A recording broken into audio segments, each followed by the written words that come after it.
요즘 무더위를 맞이해서 쉼과 관련된 말씀을 나누고 있습니다. 여름을 건너는 안식의 복음에서 이제 세 번째 시간인데, 첫 번째는 수고하고 무거운 짐자들아 다 내게로 와라, 내가 너희를 편히 쉬게 하리라. 그래서 수고하고 무거운 짐진 자 숨을 쉬라는 제목으로 말씀을 나눴고요. 지난주에는 푸른 풀밭과 쉴만한 물가로 인도하시는 선한 목자 되신 그 내용을 함께 나눴습니다. 그런데 오늘 본문은 이제 전혀 쉼과는 상관이 없는 것 같은 장소로 여러분을 데려가고 있습니다. 그야말로 거친 쓴 바람이 울부짖고, 그야말로 집더미 같은 파도가 배전을 무자비하게 때리고, 그리고 배 안으로 물이 가득 차 올라 있는 그런 갈릴리 호숫가로 여러분을 안내하고 있습니다. 그래서 우리는 이 본문에서 이런 질문을 스스로 해볼 수 있는 것이죠. 내가 과연 이런 광풍이 부는 바다 한가운데 있을 때 과연 안식을 누릴 수 있을까? 거친 파도가 내가 단 배를 마구잡이로 뚫고 패는 이 상황 속에서 나는 쉼을 과연 누릴 수 있을까라는 질문을 하게 되는 것이죠. 대개 우리는 보통 이렇게 생각합니다. 모든 문제가 해결되어야 평안하지, 건강이 회복돼야 평안해, 자녀 문제가 풀려야 평안해, 통장의 잔고가 든든해야 평안해, 그래야 좀 숨을 쉴 수 있지라고 보통 생각하며 살아갑니다. 결코 틀린 말은 아닙니다.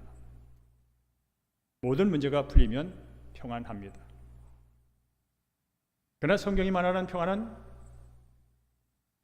폭풍이 없는 상태, 문제가 없는 상태를 평안이라고 말하지 않습니다. 성경에서 말하는 평안은 폭풍 가운데서도 주님이 함께 계심을 아는 것이라고 말합니다. 따라할까요? 폭풍 가운데서도 주님이 함께 계심을 아는 것이 평안이다. 다시 말하면 우리는 모든 상황이 내 손 안에서 내 마음대로 통제될 때 평안해라는 정의를 갖고 삽니다. 그래서 조금만 내가 통제가 안 되면 그때부터 정신이 없는 거죠. 그래서 정의가 중요한 겁니다. 우리는 늘 모든 것이 내 손 안에서 내 마음대로 통제될 때 평안한 거야 라는 정의를 갖고 사니까 늘 조금만 내 손에서 벗어나면 불안해, 두려워 떠는 것이죠. 그러나 성경 말합니다. 내가 주님 손 안에 있을 때 누리는 게 평안이라고. 주님이 내 삶의 주인 되셔서 내 모든 여건을 다스릴 때 그때야 비로소 진정한 평안을 누리게 된다. 이것이 성경이 말하는 평안의 개념입니다. 오늘 이 본문을 통해서 세 가지를 함께 붙들면서 평안이 무엇인지, 어떻게 누릴 수 있는지를 다시 한번 살펴보겠습니다. 우리 함께 스크린에 있는 35절, 37절을 읽어보겠습니다. 시작. 그날 저물 때에 제자들에게 이르시되 우리가 저편으로 건너가자 하시니 큰 광풍이 일어나며 물결이 배에 부딪혀 들어와 배에 가득하게 되었더라 라는 것이죠. 자, 오늘 본문은 그림의 언어로 여러분이 상상하며 따라도 괜찮습니다. 그림의 언어로 지금 여러분이 갈릴리 바다에 있어요. 그런데 예수님께서 이제 낮에 사역을 마치고 저녁 때가 되자, 자 이제 여기서 떠나서 저 건너편으로 건너가자라고 예수님이 말씀하셨어요. 그런데 어떤 일이 벌어집니까? 그 가는 길에 폭풍을 만납니다. 그야말로 어려운 상황을 만나게 되죠. 주님의 말씀을 따라갔는데 어려움을 만났다는 거예요. 예수의 말씀에 순종하여 갔는데 고난의 순간에 접어들었다는 거예요. 예수님과 함께 배를 타고 있는데, 예수님과 함께 있는데 배가 엄청나게 무자비하게 흔들린다는 거예요. 우리는 은연중에 이런 생각을 하면서 삽니다. 하나님 말씀대로 살면 모든 일이 잘 풀릴 거야. 기도하며 결정한 길이라면 아마 아무런 어려움 없이 가게 될 거야. 주님과 함께 하시니 내 인생의 배는 결코 흔들리지 않는 게 정상 아니야? 라는 생각을 하며 신앙생활을 할 때가 있습니다. 그러나 오늘 본문은 아주 정직하게 말씀해 줍니다. 주님과 함께 가는 길에도 폭풍을 만날 수 있단다. 주님을 잘 믿어도 어려운 순간에 처할 수 있단다. 주님께 간절히 기도해도 경제적인 문제 앞에 힘든 순간을 맞이할 수 있단다.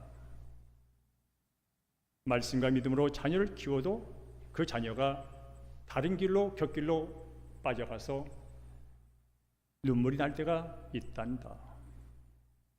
이게 성경이 우리에게 주는 정직한 메시지입니다. 그러나 동시에 성경은 말합니다.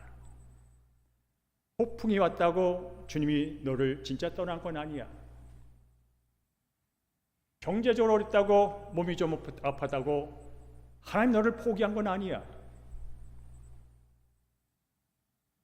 그러니까 이렇게 생각해야 됩니다. 좀 하던 일이 잘 안 풀린다고 해서 하나님이 나를 버린 건가? 라는 생각하지 말라는 거예요. 몸이 좀 아프다고 하나님이 내 기도를 듣지 않으신다라는 결론을 내리지 말라는 거예요. 자녀가 내 마음대로 내 뜻대로 안 된다고 하나님이 우리 가정을 포기했냐라고 섣불리 얘기하지 말라는 거예요. 사랑하는 성도 여러분, 우린 살면서 많은 폭풍을 만납니다. 내 손으로, 내 생각으로, 내 자본으로, 내 자원으로, 내 인맥으로, 내 지식으로, 내 경험으로 해결할 수 있는 폭풍을 만나면 별것 아니겠지만 내가 가진 모든 것으로 다 동원해도 안 되는 폭풍이 가끔 찾아온다는 것이죠. 그럴 때 어떻게 하느냐 이겁니다.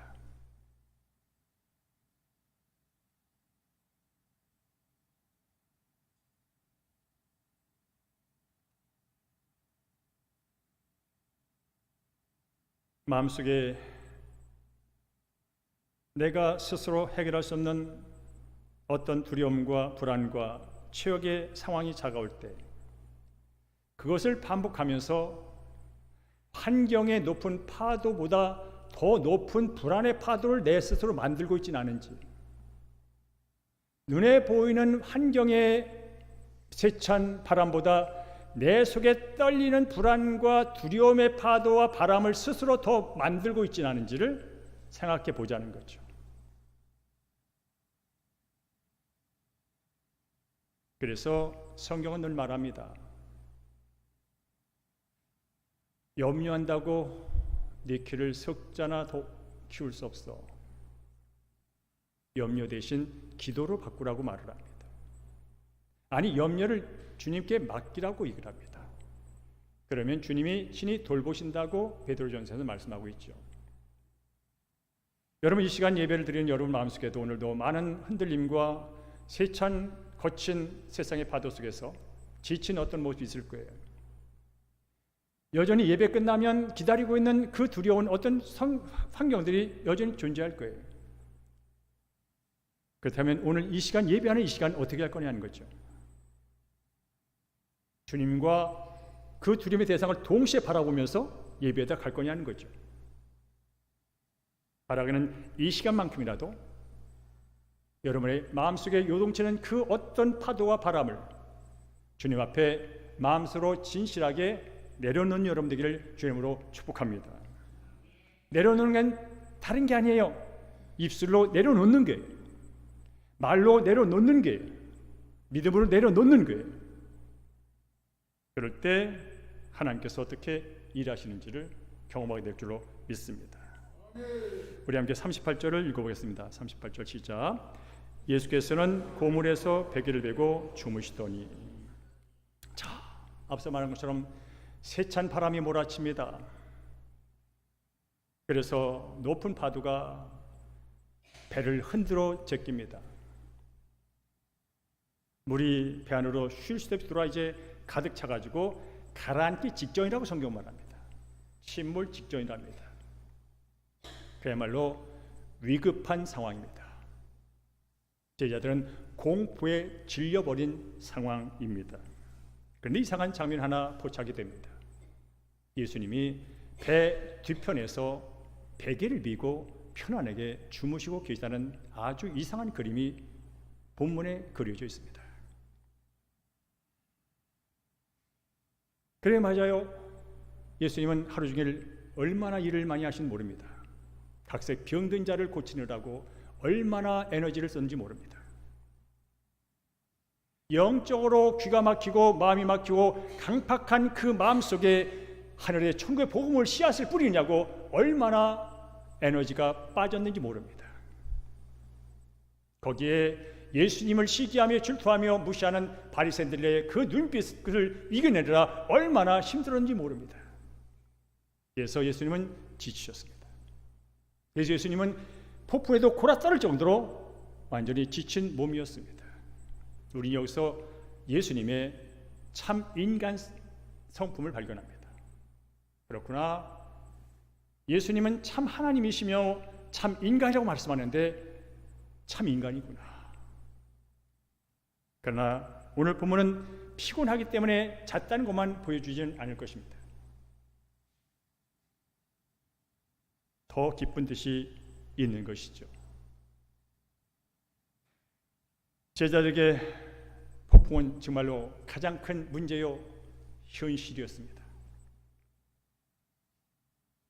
그러나 예수님에게 있어서 예수님에게 있는 현실은 폭풍 속에 있는 현실보다 어떤 상황 속에도 하나님과 함께 있는 게 예수님의 현실이었습니다. 좀 어려운 말이긴 하겠지만 잘 들으세요. 제자들에게 있어서 그들의 진짜 현실은 눈에 보이는 높은 파도와 세찬 바람, 그래서 배가 물에 잠기려는 그 현실이 그들의 최고의 현실이었습니다. 그러나 예수님의 현실은 늘 똑같았습니다. 언제 어디서나 함께 하시는 성부 하나님과 함께하는 게 그분의 현실이었습니다. 그래서 예수님의 잠은 무관심한다든지 무감각해서 자는 잠이 아닙니다. 늘 하나님과 함께함으로 누리는 평강 가운데서 쉼을 누리고 있는 현실입니다. 이때 제자들이 예수님을 깨웠습니다. 아마 흔들어 깼을 것 같아요. 그런 폭풍에도 잠을 주무시는 그분에게 말로 해서 됐겠어요. 흔들었을 것 같아요. 그러면서 하는 말이 이렇게 말하죠. 선생님이여, 우리가 죽게 된 것을 돌보지 아니하십니까? 이 말 속에는 원망과 의심이 동시에 들어있는 것이죠. 지금 우리가 죽게 됐는데 주님은 지금 잠만 자고 계십니다. 우리가 위기에 처해 있는데 주님은 지금 뭘 하고 계신 겁니까? 정말 우리에게 관심과 사랑이 조금이라도 있는 겁니까? 라는 그런 내용이 들어있는 것입니다. 여러분도 그런 경우 있잖아요. 삶이 고단하고 만난 상황이 힘들어 하나님께 기도했는데 하나님의 답이 없어요. 하나님이 침묵하실 때 힘듭니다. 아무리 기도하고 새벽 기도를 하고 금요 기도하고 몇 시간을 기도해도 상황이 달라지지 않을 때 그때 힘듭니다. 그리고 정말로 하나님이 주무시는 것처럼 나를 떠나는 것처럼 느껴질 때가 있습니다. 그래서 우리도 그렇게 하나님께 대들듯 기도하죠. 하나님, 정말 제 사정을 알고나 계신 겁니까? 제가 이렇게 힘든데 왜 아무 일도 하지 않는 것입니까? 이 질문은 어떤 질문이냐면 믿음이 없어 하는 질문이 아닙니다.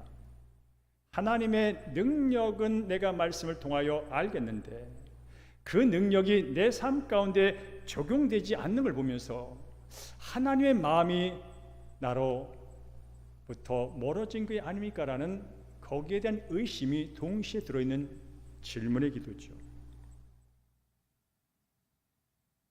그러나 성경은 곳곳에서 말합니다. 결코 주님의 침묵은 주님이 없다거나 주님이 너와 함께하고 있지 않다거나 주님이 너를 포기했다는 그런 표시가 아니라 주님의 침묵은, 주님의 무응답은 결코 네가 처한 현상에서 주님이 멀어졌다든지 너를 포기한 게 아니라고 성경은 분명히 말합니다. 우리는 여기서 그 사실을 알 수 있습니다. 지금 배가 세찬 바람 때문에, 거친 파도 때문에 침몰 직전에 있는데 예수님이 배 밖에 있지 않았습니다. 배 안에 함께 계셨다는 사실입니다. 제자들이 맞는 세찬 바람도 예수님이 맞으셨습니다. 제자들이 맞는 그 엄청난 파도의 갈릴리 바다 호수의 물도 예수님께서 뒤집어 쓰셨습니다. 예수님은 결코 우리의 고통 밖에서 얘야 이렇게, 쟤야 저렇게, 이렇게 좀 해야지, 그래서 그런 거야 라고 밖에서 코치하는 분이 아니라는 겁니다. 예수님은 우리의 삶 한복판으로, 우리 삶의 고통의 속으로 이미 들어와 계신 분입니다. 하늘 보좌를 버리시고 인간의 몸을 입고 이 땅에 우리 곁으로 오셨습니다. 함께 아픈 상황을 보면 눈물을 흘리셨습니다. 배고픔도 느꼈고 피곤도 느꼈고 배신도 경험했고 거절도, 아니 심지어 죽음의 고통까지 신이 경험하셨습니다. 그분이 바로 오늘 우리가 예배하는 예수님입니다. 그분은 지금 이 자리에 계시며 여러분 한 분 한 분의 인생의 피곤함을 아십니다. 멀리서 관망하며 하는 것이라 이미 지난주에 그 시간 그 장소에 주님은 여러분이 한숨 짓고 여러분이 눈물 짓는 그 자리에 계셨습니다. 그리고 지금 이 시간 그런 마음을 갖고 앉아있는 여러분을 여전히 함께 계십니다.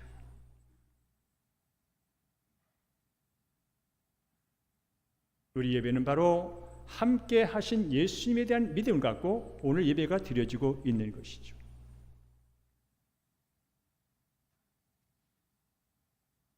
그래서 이 시간도 진정한 평안을 누리기 위하여 우리가 기억해야 할 사실은 따랄까요? 평안은 폭풍보다 크신 주님을 아는 거다. 이 시간 이런 주님을 알고 가시기를 주의 이름으로 축복합니다. 다음 한 주 동안도 여러분의 현장에서 평안보다 폭풍보다 크신 주님을 알면서 공부하시고 폭풍보다 크신 주님을 알면서 일하시고 폭풍보다 크신 주님을 아는 일에 먼저 힘을 쓰시고 그 다음에 상황을 바라보시기를 주의 이름으로 축복합니다. 어떻든 제자들이 흔들어 있음을 깨우니까 지금이 잘 때입니까? 지금이 잠이 옵니까? 라는 말을 듣고 예수님이 깨셨습니다.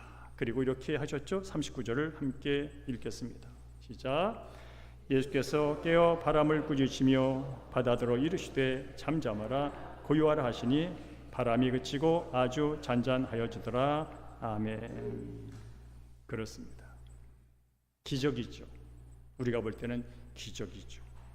예수님께서 일어나셔서 곧바로 바람에게 명령하시고 파도에게 명령하십니다. 아니 꾸짖었다고 말합니다. 잠잠하라 고요하라. 그랬더니 오늘 성경 보니까 바람이 그치고 아주 잔잔하였다라고 말합니다. 잔잔해졌는데 아주 잔잔했답니다. 여기서 여러분이 그 조금 전의 상황과 아주 잔잔한 상황을 그림의 언어로 상상을 하셔도 좋습니다.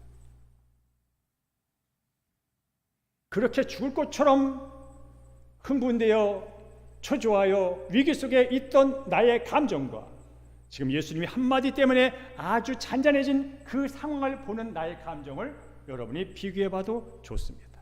이게 성경을 읽는 방법 중에 하나입니다. 우리 이 장면을 통해서 예수님이 진짜 어떤 분인지를 다시 발견하게 됩니다. 예수님은 단지 우리의 불안한 마음을 달래주는 카운셀러, 상담자가 아닙니다. 물론 그 부분도 있습니다. 예수님은 단지 이렇게 하면 좋아, 이것을 배워야 돼, 저쪽으로 가야 돼 하면서 좋은 가르침을 주는 선생님만이 아니라는 것입니다. 오늘 본문을 통해서 우리는 분명히 예수님이 어떤 분인지를 알게 되는데 바로 바람과 바다를 다스리는 창조주 하나님이심을 발견하게 됩니다. 오늘 이 본문 안에는 예수님의 두 가지 성품이 동시에 자세하게 드러납니다. 피곤하여 폭풍 속에도 잠을 자셨던 인간 예수 그리스도. 그러나 예수의 말씀에 한마디 말에 잠잠해지는 그 모든 자연을 다스리는 창조주 하나님을 동시에 만나게 됩니다. 잠잠하라, 고요하라. 이 말이 누가 한 말이라고요? 창조주 하나님 예수께서 말씀하신 겁니다. 하나님은 말씀으로 천지 만물을 창조하셨습니다.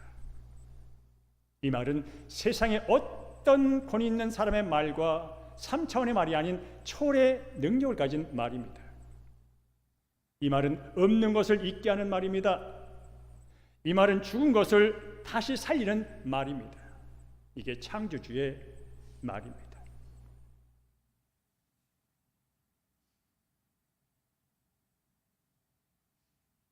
오늘 예수님은 35절에서 이렇게 말합니다. 우리가 저편으로 건너가자. 누가 말했다고요? 예수님 말씀했습니다. 우리가 저편으로 건너가자라고 한번 말씀하시면 반드시 성취하는 그분이 말씀했다면 가정은 어떨지 모르지만 결과는 이미 저편에 가 있는 줄로 믿습니다. 왜냐하면 창조주 하나님 말씀이 하셨기 때문에 그 말은 반드시 성취된다면 지금 광풍이 왔던 폭풍이 왔던 어떤 과정을 거치는 것은 과정일 뿐 결과는 이미 저편에 가 있는 줄로 믿습니다. 이게 하나님의 말씀입니다. 이걸 믿는 게 믿음입니다. 우리는 천지 만물을 창조하신 하나님 말씀을 믿는다고 말하지만 과정 속에서 그 능력과 그분의 신실함을 다 잃어버립니다. 인간이 통제할 수 없는 것을 다스리는 말씀, 그게 바로 생명의 말씀이요, 그것이 바로 구원의 말씀이요, 그것이 바로 하나님의 말씀이라면 오늘도 여러분 기록된 성경을 통하여 하나님이 여러분 한 분 한 분에게 말씀하고 계실진데 그 말씀을 어떻게 받아들이고 있느냐는 거죠. 하나님이 하셨으니 때와 어떤 결과의 모습은 확실히 모르지만 반드시 되라고 하는 믿음을 가지고 성경을 읽는 것인지, 그럴 수는 있지만 지금 내 상황을 보니 안 될 수도 있어 하면서 그렇게 믿음 생활을 하고 있는지는 천지 차이라는 거죠. 그렇습니다. 우리가 믿는 예수님은, 하나님은 우리의 환경보다 크신 분인 줄로 믿습니다. 입 바른 소리가 아니라 그냥 설교 강단에서 하는 얘기가 아니라 성경이 그 얘기를 하고 있고 성경이 그렇게 많은 사건과 많은 예를 통하여 보여주고 있다면 아니 그분이 어제도 오늘도 영원히 변하지 않는 신실하신 분이라면 그것이 오늘 내 삶 가운데 일어나는 것은 어쩌면 당연한 일 중에 당연하다는 것입니다. 그래서 늘 우리는 그 생각을 하셔야 됩니다. 예수님은 지금의 내 실패보다 크셔. 예수님은 지금 내 불안보다 크셔. 예수님은 지금 내 암덩어리보다 크셔.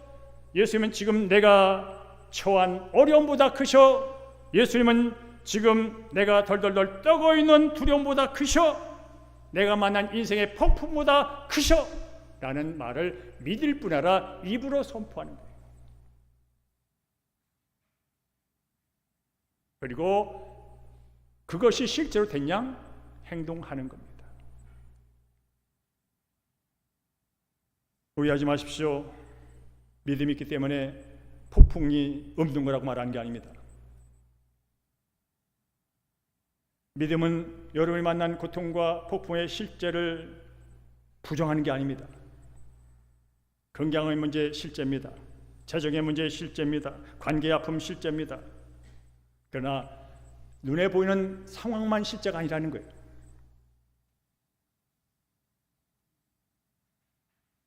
그 상황 속에 나와 함께 계신 예수님도 실제인 줄로 믿습니다. 예수님의 임재도, 예수님의 권세도, 예수님의 약속도 실제인 줄로 믿습니다. 그래서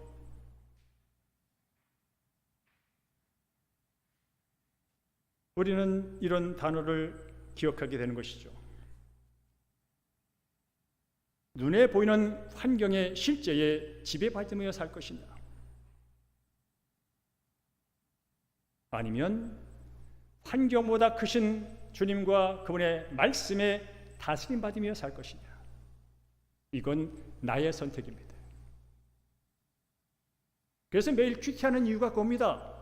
말씀을 가지고 앞으로 일어날 학교에서 있을 일, 말씀을 가지고 직장에서 있을 일, 말씀을 가지고 인간관계에 있을 일 먼저 확인해 놓고 내가 오늘 직장에 출근하여 학교에 가여 모아여 할 일보다 크신 하나님을 먼저 만나고 그분과 함께 가는 겁니다. 그리고 그 현장에 직접 예수님이 계시다고 믿고 거기서 주시는 지혜와 능력과 통찰력과 아이디어와 그분의 성품으로 사람을 대하는 겁니다. 많은 분들이 지식과 경험과 무엇은 잘하는데 예수의 성품을 잃어버려가지고 끝이 안 좋은 일이 너무나 많아요. 끝까지 아무리 좋은 일도 주님의 성품으로 끝까지 밀고 가셔야 됩니다. 그래야 해결되고 좋은 열매를 맺습니다. 바라기는 오늘 이 말씀을 듣는 사랑하는 대형교회 모든 성도님들이 앞으로 어떤 상황이 있든 그건 실제입니다. 그러나 그 실제보다 예수님이 더 크시다. 하나님이 더 크시다. 주의 말씀이 더 크시다. 그 믿음을 가지고 살아가시기를 주님으로 축원합니다. 자, 이제 모든 게 잔잔해지다 예수님이 제자들에게 질문합니다. 이제 예수님이 제자들에게 질문합니다. 어찌하여 이렇게 무서워하느냐? 너희가 어찌 믿음이 없느냐라고 질문하십니다. 어떻게 그렇게 무서워할 수 있니? 정말 대단하게 무서운 표정을 지었던 것 같습니다.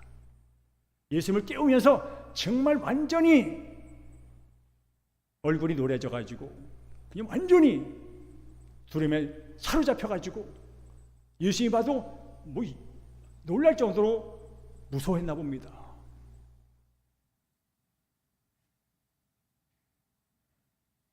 어찌하여 이렇게 무서워하느냐? 너희가 어찌 믿음이 없느냐? 여러분 의아하지 마십시오. 예수님이 제자들의 감정을 무시한 게 아닙니다. 무서우면 무서워할 수 있습니다. 불안하면 불안할 수 있습니다. 감정을 무시한 게 아닙니다. 두려움 뒤에 있는 근본적인 것을 터치하고 있는 겁니다. 얘들아, 너희들이 폭풍 때문에 두려웠다면 폭풍 속에 있는 나를 봤어야지. 너희들은 폭풍 때문에 내가 뒤에서 자고 있는 걸 잊었어. 그 순간에 실제 너희들의 상황에 모든 게 몰입돼서 내가 뒤편에서 있는 걸 너희들은 잊어버렸다고. 그래서 너희들 스스로 어떻게든 해보려고 길을 썼잖아. 수십 년간의 어부로서의 그 경험을 다 동원해봤잖아. 왜? 내가 뒤에 있는지도 모르고. 왜? 상황에 묻혀서. 그리고 너희들 나한테 그 질문했지. 선생이여, 우리가 죽게 된 것을 돌보지 아니하냐고 물어봤지. 너희들은 순간 그렇게 생각했어. 내가 너희들을 버렸다고. 그게 어찌하여 이렇게 무서워하느냐? 너희가 어찌 믿으느냐? 그런 의미예요. 우리는 예수를 잃을 때가 너무나 많습니다. 잘 될 때도 편해서 있고, 힘들면 예수보다 먼저 인맥과 돈과 권력과 경험과 사람을 찾아 나섭니다. 원망부터 다 해보고, 내가 할 거 다 해보고, 그때 안 되면 그때 쳐다봅니다. 아니, 그 중간에 또 있죠. 왜 나를 버렸냐고 원망 한탄까지 하며 그 과정을 거칩니다. 예수님 말합니다. 어찌 믿음이 없느냐. 저는 여기서 이 말씀을 묵상하면서 그런 단어가 떠올랐습니다. 내가 환경만 바라보고 있을 때 예수님은 이영섭 위에 믿음을 바라보고 계시구나. 내가 환경을 바라보면서 두려워하고 떨며 불안하며 원망하며 분노하며 계속 헤매고 있을 때 주님은 그런 나를 옆에서 바라보실진데 내 믿음을 계속 기다리고 계십니다. 오늘 본문을 통해서 제가 얻은 적용이었습니다. 사랑하는 성도 여러분, 믿음은 두려움이 전혀 없는 상태가 아닙니다. 앞서 말했지만 믿음이 있다고 불안이 없는 상태가 아닙니다. 믿음이 뭐냐면 상황이 말하는 것보다, 상황이 내게 보여주는 것보다 주님을, 주의 말씀을 더 신뢰하는 것이 믿음인 줄로 믿습니다. 따라하실 거예요. 믿음은 상황이 말하는 것보다 주님이 말씀하신 것을 더 신뢰하는 것이다. 아멘. 그 차이입니다. 예수 믿고 안 믿는 사람의 차이는 이 차이고요. 교회를 오래 다녀도 은혜 아래서 복을 누리고 쉼을 누리며 평안을 누리는 성도의 차이가 이 차이입니다.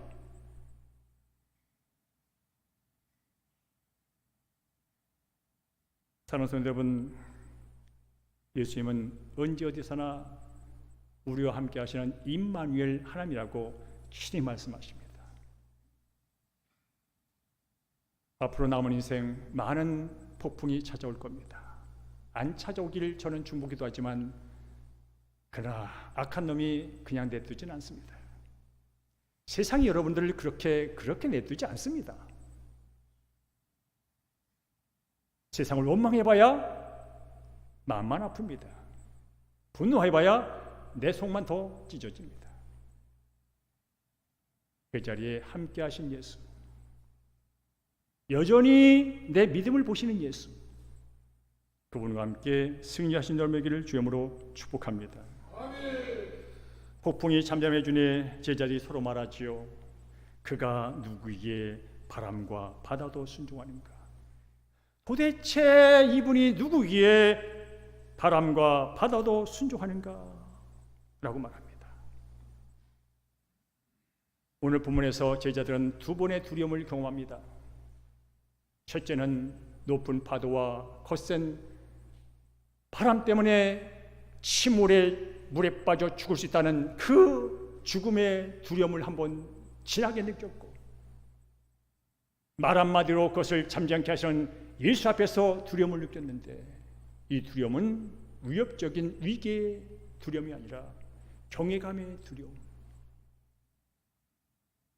전 여기서 또다시 제 신앙을 봤습니다. 난 오늘도 예수님을 어떤 모습으로 바라보고 있는가? 큰 사건 앞에서는 큰 두려움으로, 위협적인 두려움으로 바라볼진데 그보다 크신 분을 바라볼 때는 과연 나는 얼마나 그분 앞에 겸손히 경외할 마음을 가지고 떨리는 마음으로 그분을 섬기고 바라보고 있는가?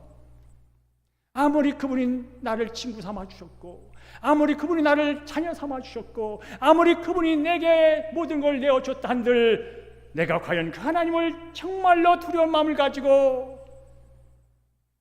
바람보다 고통보다 크신 분으로 바라보며 섬기고 있는가를 쳐다봤습니다.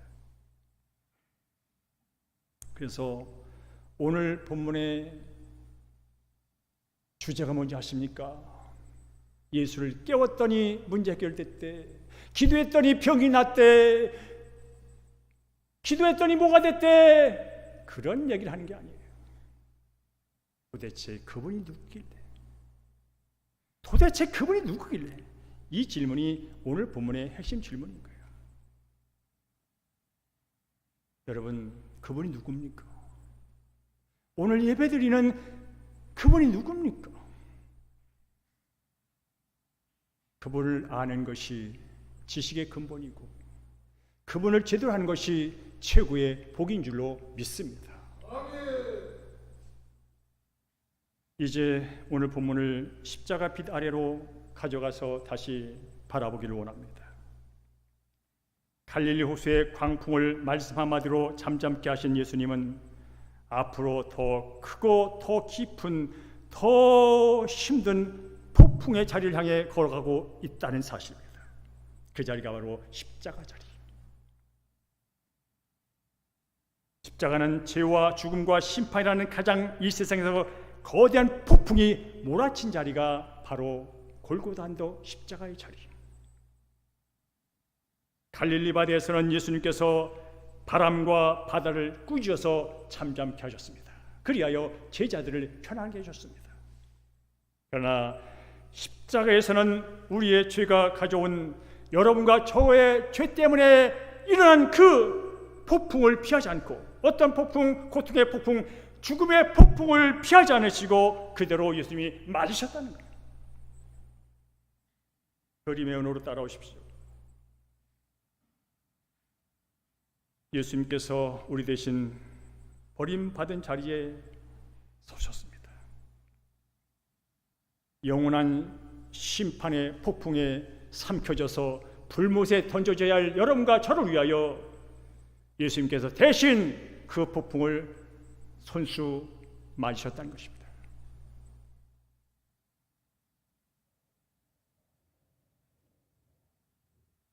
그래서 십자가는 제자들이 질문한 주님, 우리가 죽게 된 것을 돌보지 아니합니까? 라는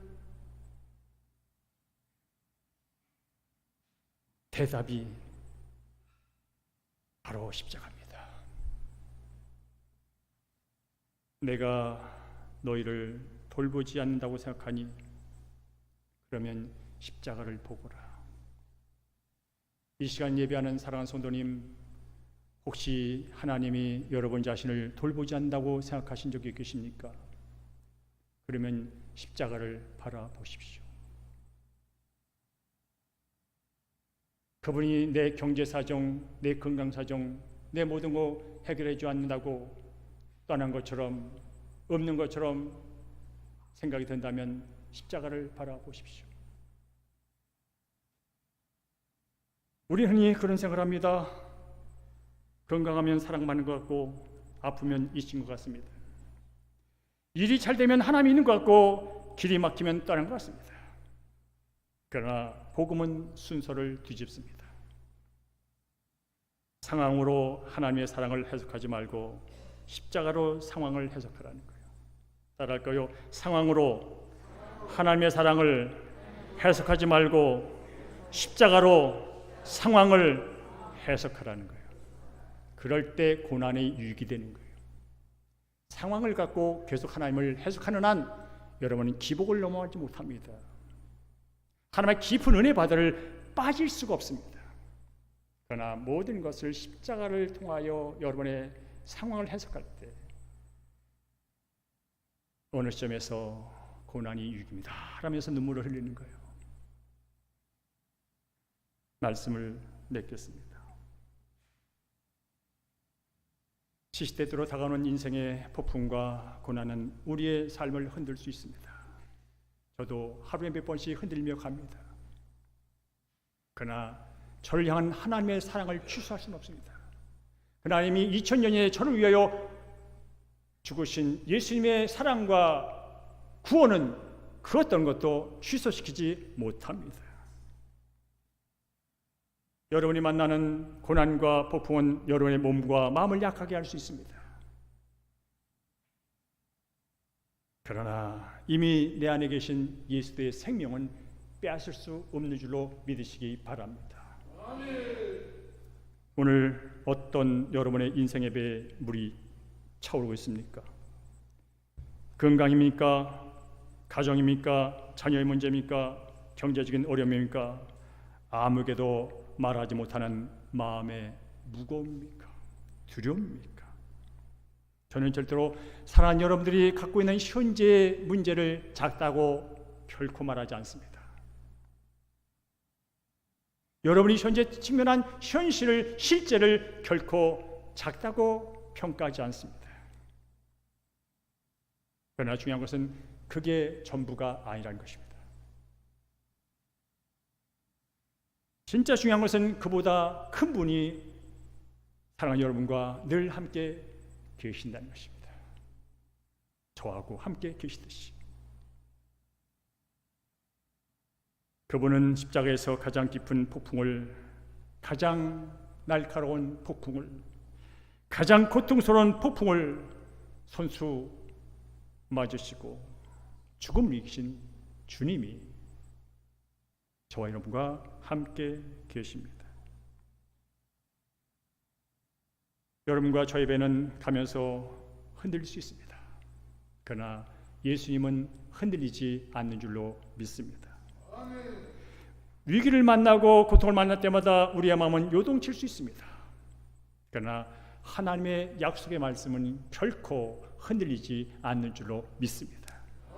그래서 말씀을 들으라는 거예요. 그래서 말씀을 붙들라는 거예요. 오늘 세 가지를 결단하고 마치겠습니다. 함께 읽을까요? 시작. 폭풍을 하나님의 거절로 해석하지 않겠습니다. 두려움을 혼자 키우지 않고 주님께 가져가겠습니다. 상황보다 십자가를 바라며 폭풍보다 크신 주님을 신뢰하겠습니다. 이 고백이 여러분 아침에서 직장에 갈 때, 사업회 갈 때, 학교 갈 때 먼저 고백하시고 가시기를 주님으로 축복합니다.